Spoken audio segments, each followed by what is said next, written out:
We have two facilities, one in Canada, one in the United States.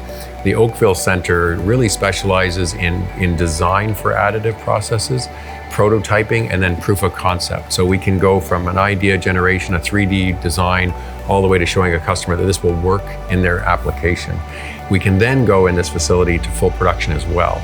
The facility we have in the US is more of a production facility. So it's a little bit lighter on the research, a little bit less equipment, but it can do full production of AM components from powder to finished parts.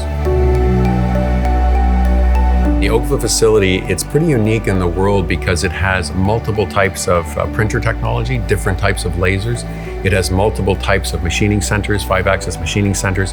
It has full-scale testing, mechanical testing, CT scanning, and it has multiple different types of heat treatment processes, hot isostatic pressing, quenching. And so almost every sort of main process line that you could use for additive manufacturing can be run through that facility, which is pretty unusual. The second piece that's a bit unique for Burloak is that we have production facilities here in Canada and we have production facilities in the US.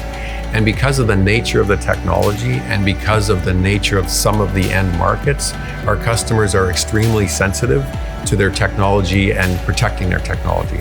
So they don't want parts crossing borders, they don't want technology crossing borders, they don't want a lot of people going through the facilities. So in some applications where the customers are very sensitive, we can now, in their local country, we can manufacture and keep the supply chain inside the country where the end use is going to happen.